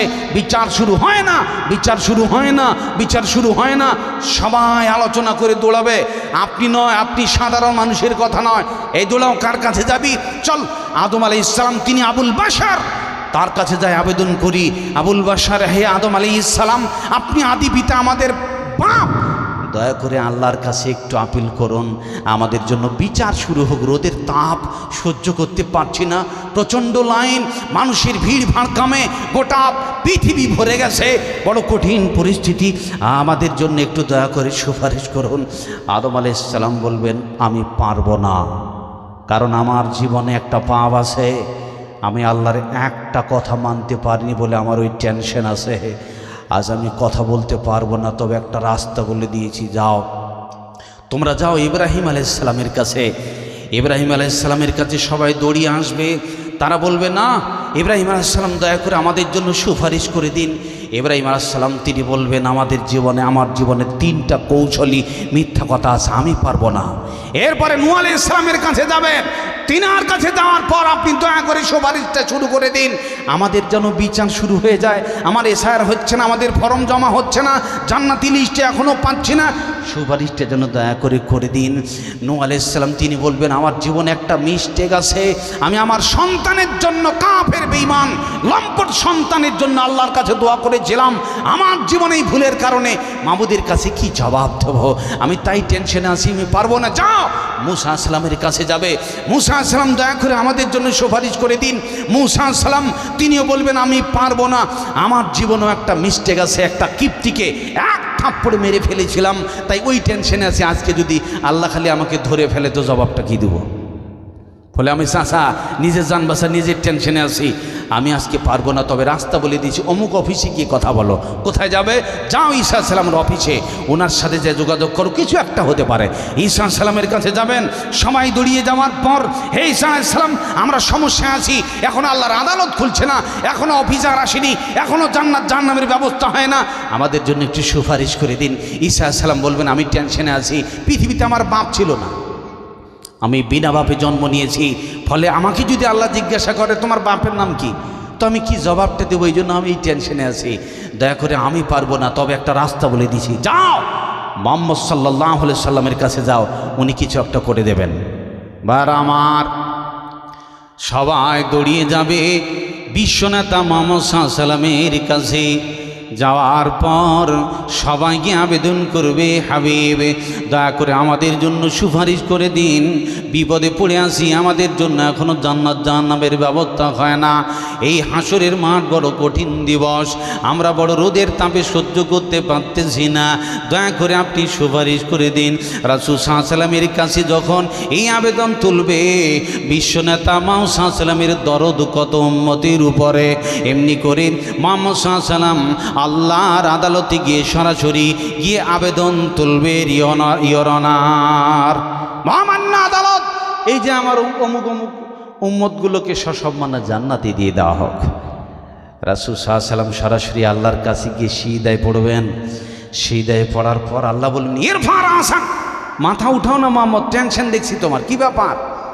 মুহাম্মদ সাল্লাল্লাহু আলাইহি সাল্লাম তিনি বলবেন, আল্লাহ এই যে আমার উম্মতগুলো, এরা আল্লাহ এদের সসম্মানে জান্নাতি দিয়ে দাও। আল্লাহ বলবেন, যাও, কাকে কাকে জান্নাতি দিতে হবে, কোন কোন লোকগুলো জান্নাতি, এদেরকে ধরো, আর তুমি তোমার মতো করে ধরে ধরে জান্নাতি নিয়ে চলে যাও। জোরে বলুন সুবহানাল্লাহ। এইভাবে রাসূল সাল্লাল্লাহু আলাইহি সাল্লাম সুপারিশ করবেন আর জান্নাতি নিয়ে যাবেন, সুপারিশ করবেন আর জান্নাতি নিয়ে যাবেন। আকাশ জমিনে যতগুলো নবী আছে, হাসর ময়দানে কোন নবী কথা বলার সুযোগ পাবে না, একজনই নবী, তিনি হচ্ছেন মুহাম্মদুর রাসূলুল্লাহ সাল্লাল্লাহু আলাইহি সাল্লাম। ওয়া মা আরসালনাকা ইল্লা রাহমাতাল লিল আলামিন, যাকে আল্লাহ পাক রব্বুল আলামিন গোটা বিশ্বে মানব জাতির কাছে করুণা করে পাঠিয়েছেন, সেই রাসূল আল্লাহর আদালতে কি কথা বলবেন? আর আমাদের দেশে খেপালালা পাগলা কিছু বলছে, আদালতে কথা বলার জন্য নাকি উকিল লাগবে, আর উকিল বলেই ভণ্ড পীর সাহেবরা হবে। প্রিয় ভাই সবে, এখন আপনি বলেন এতগুলো নবী কেউ আল্লাহর কাছে কথা বলার সুযোগ পায় না, তাহলে পীর সাহেব কি উকিল হবে নাকি? বুঝতে পেরেছেন? ওরা উকিল হবে নাকি? পীর সাহেব তো খুঁজে পাওয়া যাবে না, ও কোন টেনশনে পড়ে আছে। নবীরা নিজের ছোট্ট একটা অপরাধের টেনশনে পড়ে আছে, আর পীর সাহেব নাকি বলে আপনার সুপারিশ করে দেবে। পৃথিবীতে যেরকম আপনার জজের সাথে কথা বলতে গেলে সাধারণ পাবলিক সুযোগ নেই, ওটার জন্য উকিল লাগে। আর এর জন্য যুক্তি হলো পরকালে আল্লাহর কাছে ওকালতি করতে গেলে পীর সাহেব লাগবে। মানুষের মাথা খেয়ে নিয়েছে। প্রিয় ভাই সব, সে সময়কার একজনাই উকিল, তিনি হলেন মুহাম্মদুর রাসূলুল্লাহ। বলুন সকলে সাল্লাল্লাহু আলাইহি সাল্লাম। তিনি আপনার নাম ধরে ধরে সুপারিশ করে করে জান্নাতে নিয়ে যাবেন। উনি যদি আপনার নামটা জান্নাতি লিস্টে রাখেন আর প্রমাণ করেন, আর সমস্যা নেই, আপনি নির্দ্বিধায় জান্নাতি। জোরে বলুন সুবহানাল্লাহ। এখন আপনাকে এতটুকু বলতে চাই, এই হাসরের মাঠের মতো কঠিন পরিস্থিতিতে নবীরা যদি টেনশনে থাকে, কেউ কারো কথা শুনছে না, ছেলে মেয়ে পালাপালি, বাপ বেটা পালাপালি, কেউ কারোর দিকে তাকাচ্ছে না, তাহলে ওই হাসর ময়দানের নামটা আমার জান্নাতি লিস্টে আছে না নাই? এই টেনশন আছে আপনার? এ জোরে বলুন, এই টেনশন কেউ নিয়েছে? এই টেনশন যদি আপনার ভিতর আসে, আজকে আপনি ফজর নামাজ ছেড়ে দিয়ে নেবেন, মানে অটোমেটিক লাফাতে লাফাতে মসজিদে যাবেন আপনি। কোনো বাপের বেটার ক্ষমতা নেই যে সে মসজিদ ছেড়ে দিতে পারে। এর জন্য একটা দুর্বলতা, তার নাম হলো পরকাল নাকি হবে, জান্নাত জাহান্নাম আছে নাকি, এরকম টেনশন মন মেজাজ থেকে উঠে গেছে বলে পৃথিবীর টেনশন আল্লাহ পাক বাড়িয়ে দিয়েছেন, আর পরকালের টেনশন আপনার বন্ধ হয়ে গেছে। পৃথিবীর খাতা পূরণ, পরকালের খাতা শূন্য। প্রিয় ভাই সব, এই জন্য আপনাকে সতর্ক সাবধান করি, আমরা সেদিন যদি কঠিন দিবসের সম্মুখীন হওয়ার আগে আমাদের ঈমান আমলগুলো ঠিক করার দরকার আছে না নাই? এজন্য কথা বলুন, আছে না নাই? এখন এরকম জায়গা যদি টেনশন নেওয়ার জন্য রাসূল সাল্লাল্লাহু আলাইহি সাল্লাম মাক্কি জিন্দেগিতে যখন দাওয়াত দিলেন, তখন নামাজ রোজার কথা বলে লাভ নাই। তাওহীদ, রিসালাত, আখিরাত এক, আল্লাহ এক, লা ইলাহা ইল্লাল্লাহ, আল্লাহ ব্যতিরেকে কোনো মাবুদ নেই। দ্বিতীয় পরকাল, পরকাল হবেই হবে চূড়ান্ত, এই পরকাল থেকে বাঁচবার কোনো সুযোগ নেই। কাফেরদের কাছে এটাই ছিল ঝামেলা, যে পরকাল হবে, মাই ইউহিল ইযামা ওয়া হিয়া রামীম, আমাদের হাড়গড় মাটির সাথে মিশে যাবে, এরপর নাকি পুনরায় জীবিত করা হবে। এটা কথা হলো নাকি? এটা কি করে হয়? এটা তো মাথাই ধরে না। এই বিশ্বাসে ত্রুটি থাকার কারণে কাফেররা ঈমান আনতে পারে নাই। প্রিয় ভাই সব, আজও পর্যন্ত একটা লোক দরজা বন্ধ করে গুনাহ করতেছে, ফাঁকা মাঠে গুনাহ করতেছে। আজকে রাস্তাঘাটে পুলিশ ফোর্স, এসবিএমপি, কোনো রকমের কোনো পাহারাদারের প্রয়োজন নাই। একটা যদি পাহারাদারের টেনশন আপনার ভিতর থাকে, তিনি হচ্ছেন আল্লাহ পাক। ইন্নাল্লাহা সামিউম বাসীর, আল্লাহ তিনি দেখছেন এবং সব শুনছেন। আপনার বাড়িতে ক্যামেরা লাগা আছে তাই টেনশন, আপনার বাড়িতে সিসি ক্যামেরা লাগা আছে, এখন আপনি আর চুরি করছেন না, দোকানে ভয়ে ঢোকেন না, ওরে বাবা ক্যামেরায় ধরা পড়ে যাব। তাই যদি পৃথিবীর ক্যামেরার আপনার এই টেনশন হয়, তাহলে আপনি যা কিছু করছেন খোলাভাবে কে দেখছেন? আল্লাহর ক্যামেরায় ফাঁকি দেওয়া যাবে? এ জোরে বলুন, যাবে? পৃথিবীর কোনো মাপের বাটার ক্ষমতা নাই যে আল্লাহ পাক রব্বুল আলামিনের গোপন আল্লাহ পাকের ক্যামেরা কি কেউ ফাঁকি দেবে, তা উপায় নেই। এই ক্যামেরা গোটা বিশ্বে আল্লাহ পাক লাগিয়ে রেখেছেন।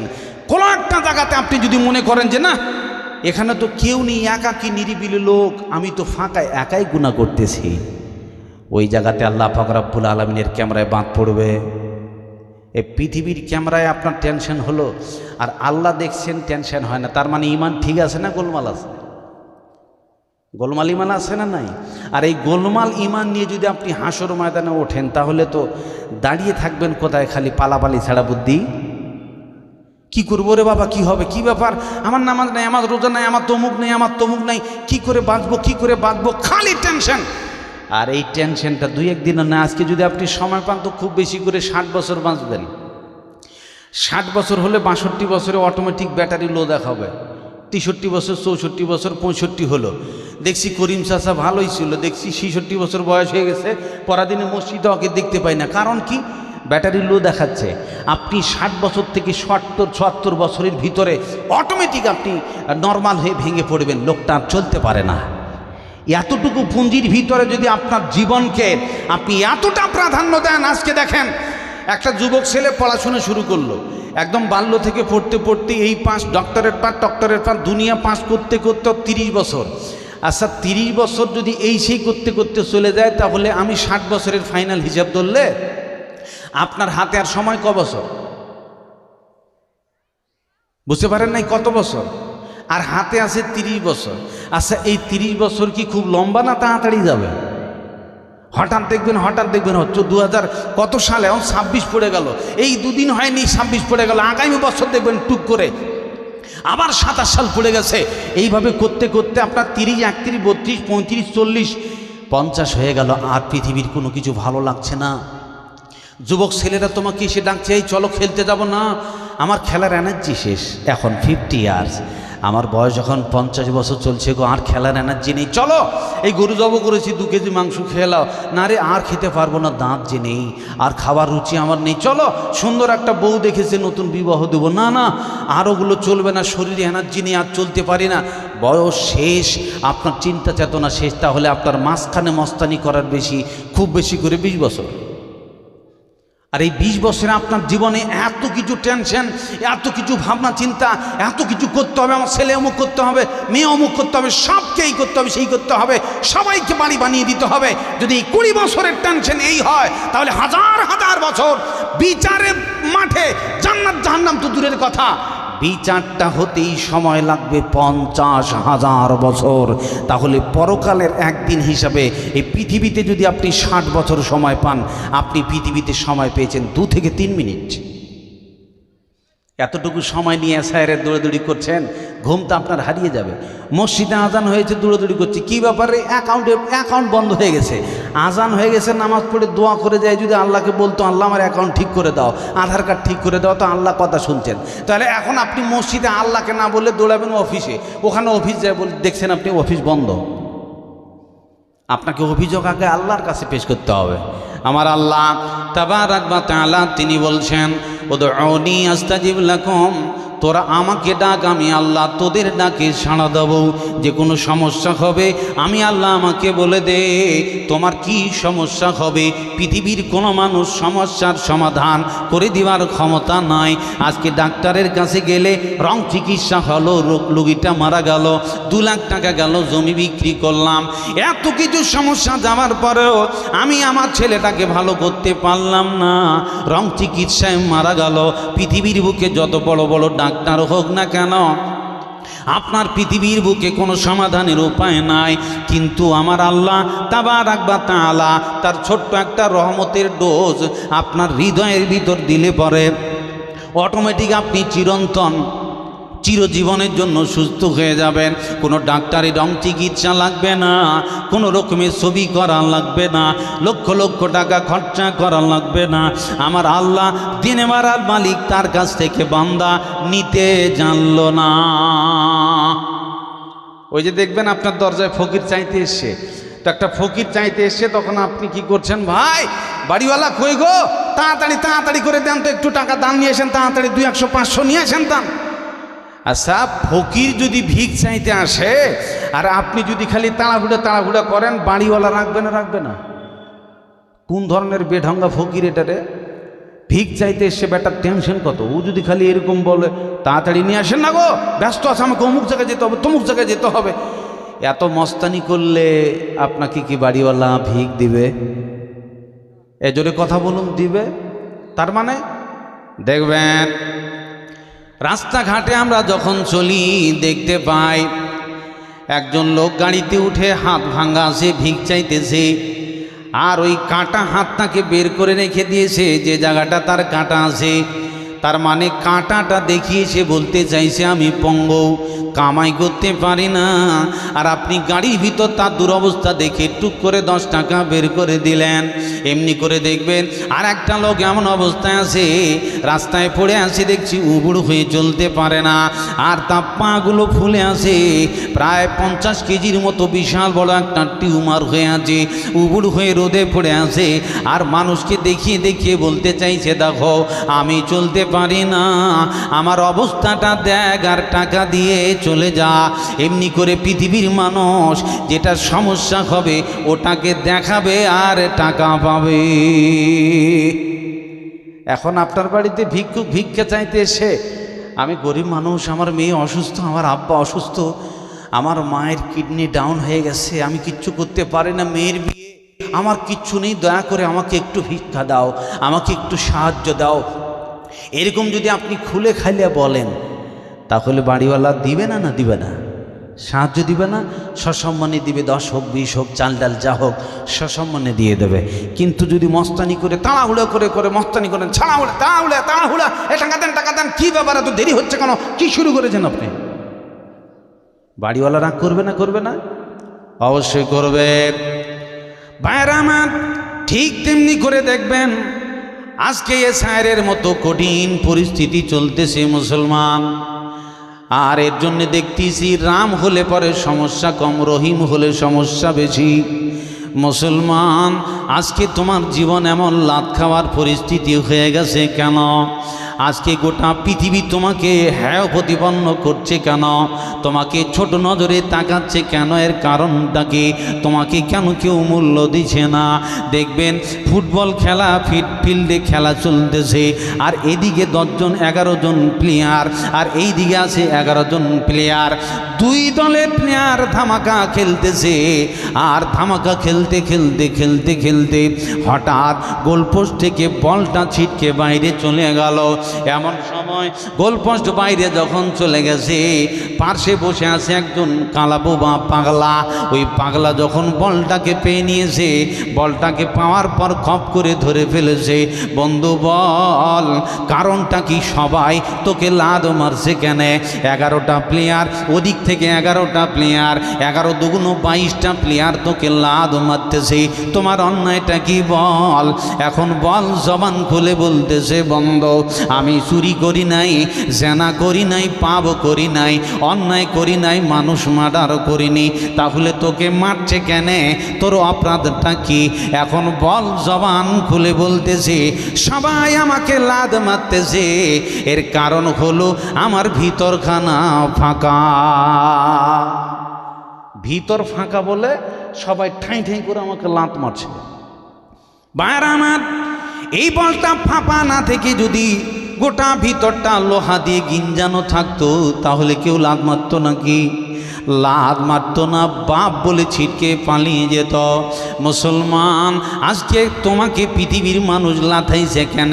একবার বিজেপির লাত, একবার তৃণমূলের লাত, কংগ্রেসের লাত, একবার অমুকের লাত, একবার তমুকের লাত। তুমি মুসলমান, গোটা বিশ্বে মুসলমান ইতিহাস গড়েছে, আজ পর্যন্ত ইসলাম আপনার দরবারে এসেছে, এর অবদান মুসলমান সাহাবী মুমিনেরা, ইসলামের বিখ্যাত আলেমেরা, এত দূর পর্যন্ত ইসলাম এসেছে।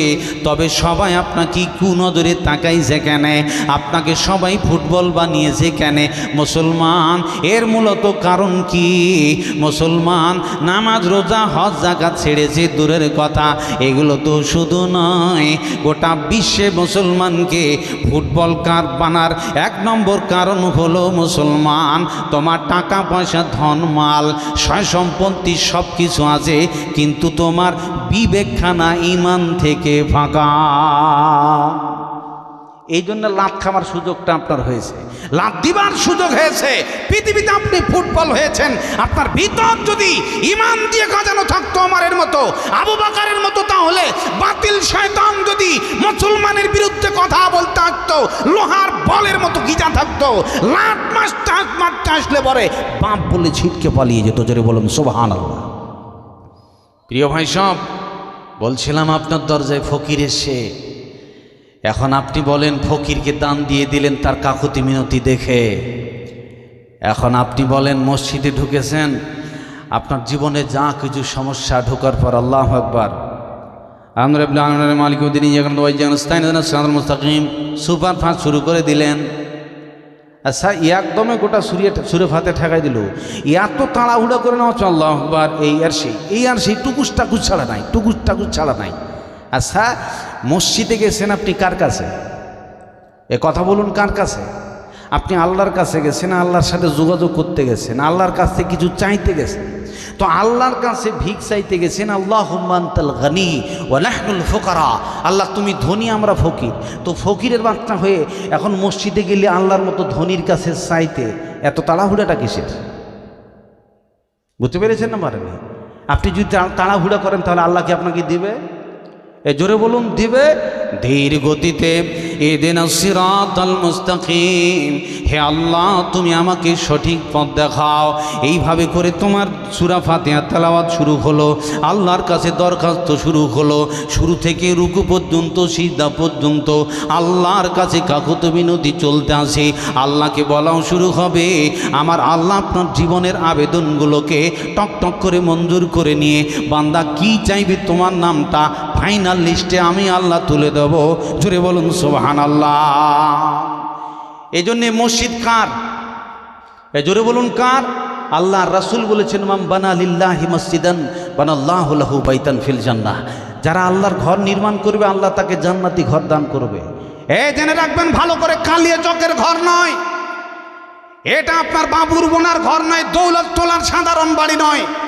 আল্লাহ আপনাকে জান্নাতি ঘর দেবে যদি পৃথিবীর এই ঘরটাকে আপনি বানাতে পারেন। বিনিময় যে জান্নাতে আপনি জায়গা কিনা দূরের কথা, একটা জান্নাতি ওড়না গোটা বিশ্ব বিক্রি করলে কিনবার ক্ষমতা নেই, এরকম ঘর আল্লাহ আপনাকে দান করবে, তার নাম জান্নাত। বিনিময় তোরা আমার মসজিদ বানিয়ে দে, আমি আল্লাহ তোদের জন্য জান্নাতের মতন ফ্ল্যাট বিল্ডিং বানিয়ে দেবো। জোরে বলুন সুবহানাল্লাহ। ভাইরা আমার 10টা মিনিট আল্লাহর বাস্তে এই মসজিদটা তৈরি করবার জন্য আবেদন করব। আপনারা সকলেই জানেন পৃথিবীর শ্রেষ্ঠ জায়গার নাম মসজিদ। এই মসজিদের জন্য আল্লাহর বাস্তে মসজিদ তৈরি করব। আব্বা আম্মা নীরবনগর অন্ধকার কবরে শুয়ে আছেন, পৃথিবীর কোনো ইন্টারনেট কাজ করে না, একমাত্র শক্তি রাসূল বলেছেন ইন্নাস সাদাকাতা তুতফিউ আযাবাল কবর, দান খয়রাত কবরের আযাবকে বন্ধ করে দিতে পারে, এর নাম দান। এই জন্যে এই আব্বা আম্মা নীরবনগর অন্ধকার কবরে চলে গেছে, তার জন্য দোয়া করব।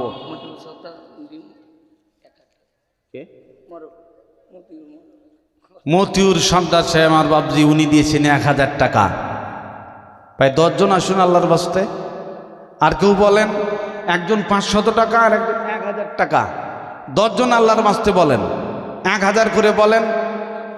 কোন ভাই চটচট করে বলেন। হ্যাঁ, আস্তারা বিবি কই চলে গেছে নাকি? আমার মা বোনরা 10টা বোন আল্লাহর বাস্তে আসেন, লক্ষ্মীর ভান্ডারের 1 মাসের আল্লাহর বাস্তে দিয়ে দেন। নুরুল 500 টাকা কই? নুরুল নাই, সব পালিয়ে গেছে। চালাক কত ভাই? আর কেউ বলেন চটচট করে।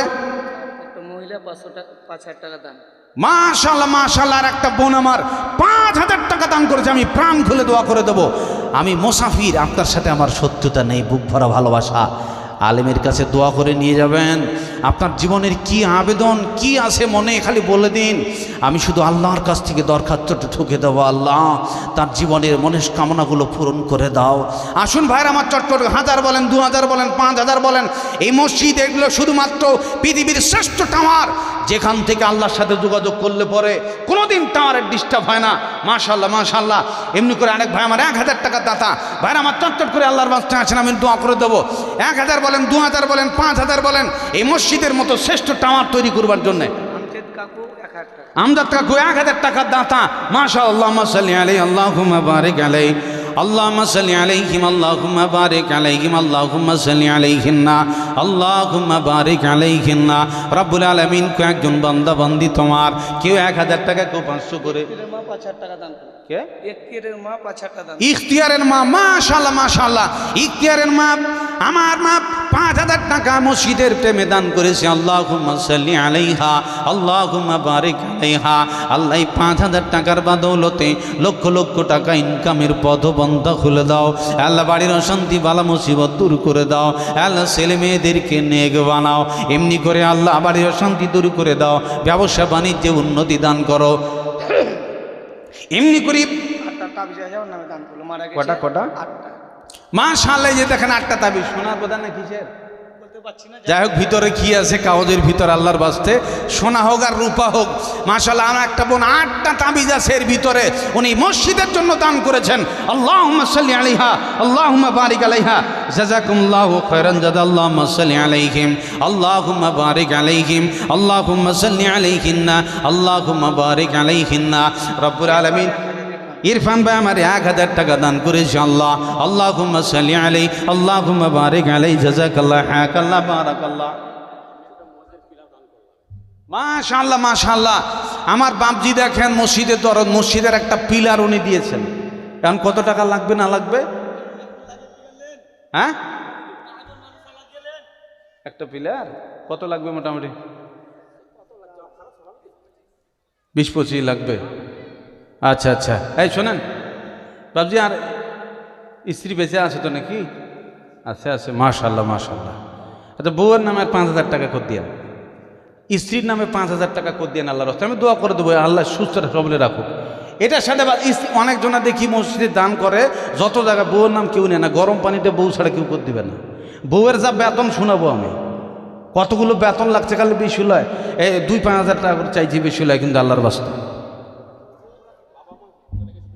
হ্যাঁ হ্যাঁ, যা আল্লাহর রাস্তা, তাদেরকে আল্লাহ জান্নাতবাসী করুক।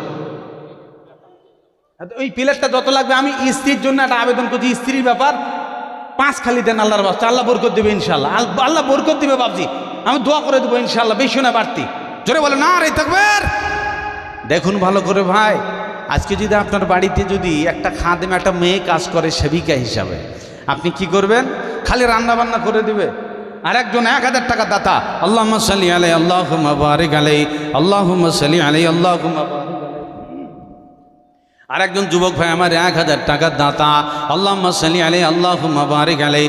রব্বুল আলামিন আমার বাপজি উনি একটা পিলার দিয়েছেন, আবদার করেছি বিবির নামে।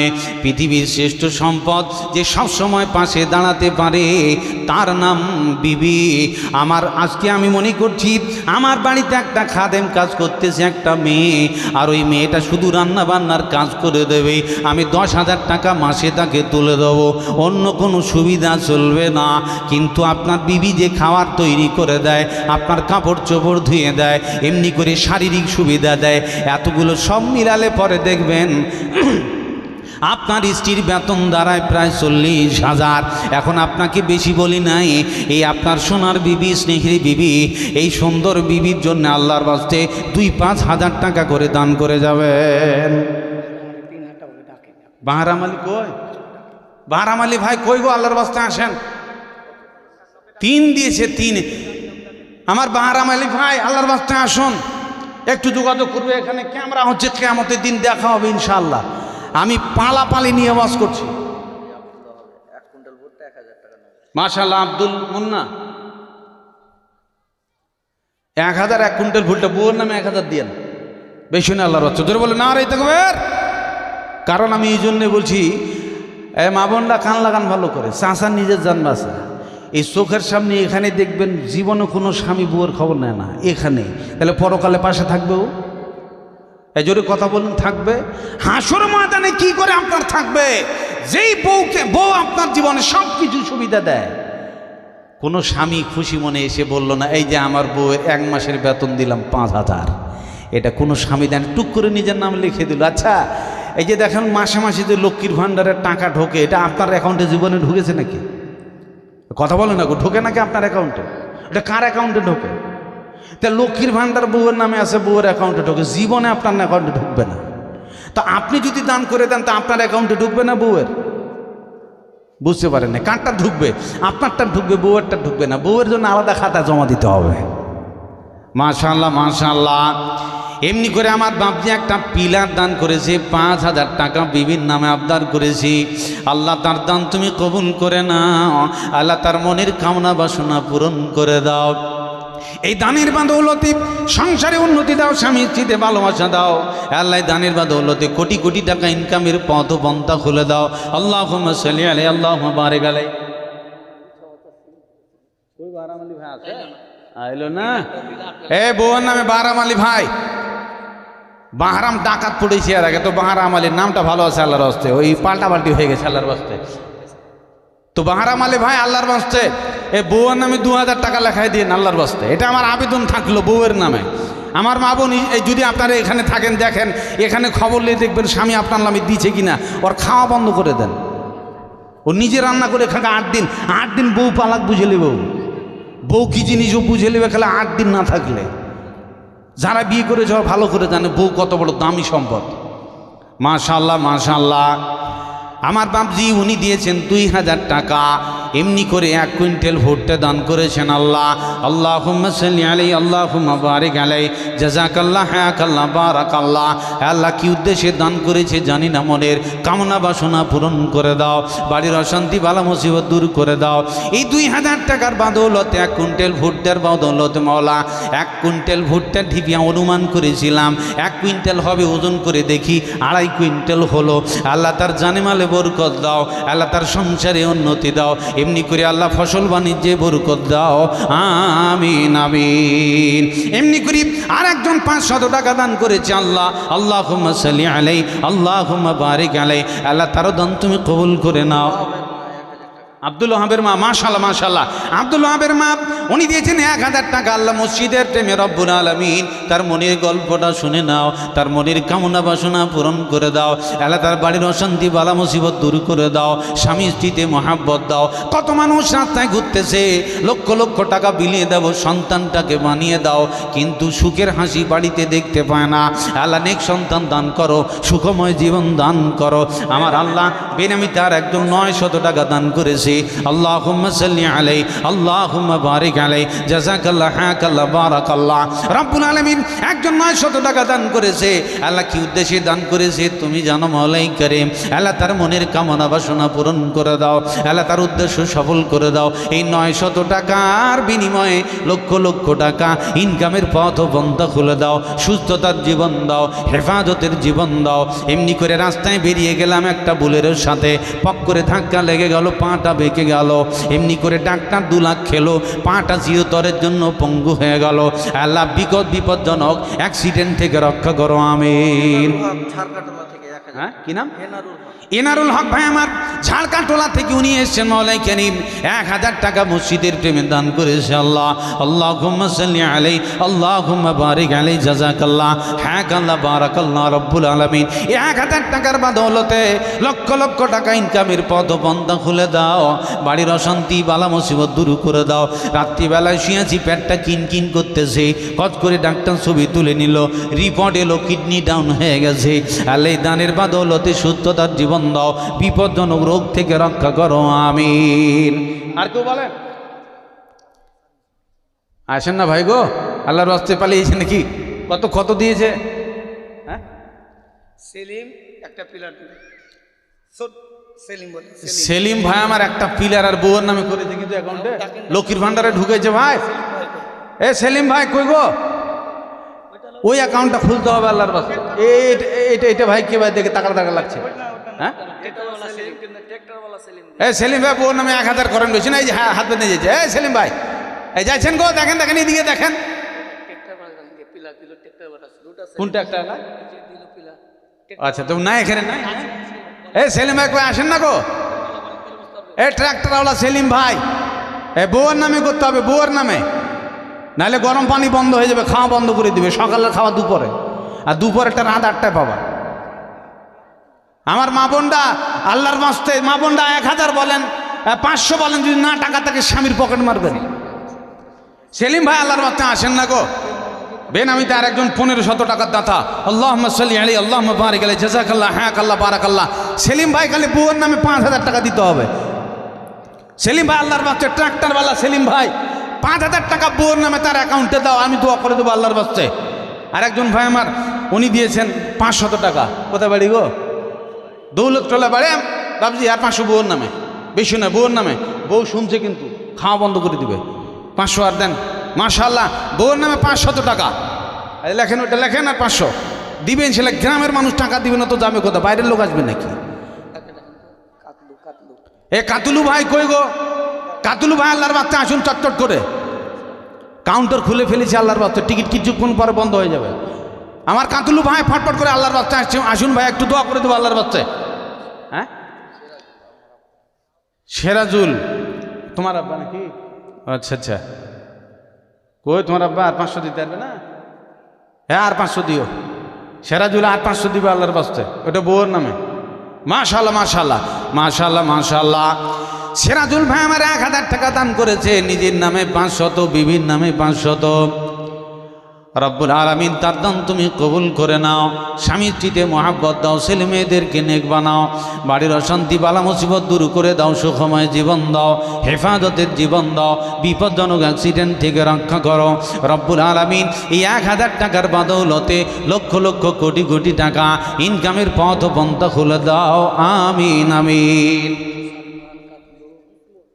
শারিফান কাতুলু ভাই আমার, ও হুমায়ুন ভাই, আল্লাহর মাত্র একটু চটচট করে আসুন গো, গ্রামের ব্যাপার একটু আগে থাকতে হবে আপনাদের। সুলতানপুর থেকে এসে 10 বস্তা সিমেন্ট। মাশাআল্লাহ। কোথায়? সুলতানপুর দূরে নাকি একটু? না, ওই সুলতানপুর। কত? 10 বস্তা টাকা মেরে দিবে নাকি? মাশাআল্লাহ। আমার আব্দুল রাজ্জাক 5 বস্তা সিমেন্ট। একটা 10, এটা 5 আলাদা নাকি? দুটো 10 বস্তা, একজন 10 বস্তা। সুলতানপুর থেকে এসছেন আমার ভাই, একজন 10 বস্তা আর একজন 5 বস্তা। মাশাআল্লাহ, 15 বস্তা সিমেন্ট এই মসজিদের প্রেমে দান করেছেন। সুবহানাল্লাহ বিহামদি। মাশাআল্লাহ মাশাআল্লাহ। আল্লাহুম্মা সাল্লি আলাইহিমা, আল্লাহুম্মা বারিক আলাইহিমা। রব্বুল আলামিন সুলতানপুর থেকে এসেছে আর মসজিদের প্রেমে আল্লাহ 10 বস্তা একজন দান করেছে, একজন 5 বস্তা, এমনি করে 15 বস্তা সিমেন্ট মসজিদের প্রেমে দান করেছে। মাওলাই করিম আল্লাহ তার দান তুমি কবুল করে নাও। রব্বুল আলামিন তাদের বাড়িতে রহমতের টাওয়ার বসিয়ে দাও, এমনি করে সুখময় জীবন দান করো, হেফাজতের জীবন দান করো, স্বামী স্ত্রীতে মহাব্বত দাও, ছেলে মেয়েদেরকে নেক বানাও, বিপজ্জনক অ্যাক্সিডেন্ট থেকে রক্ষা করো। রব্বুল আলামিন তুমি বড় দয়াবান আল্লাহ, তোমার রহমতের টাওয়ার তার বাড়িতে বসিয়ে দাও। রব্বুল আলামিন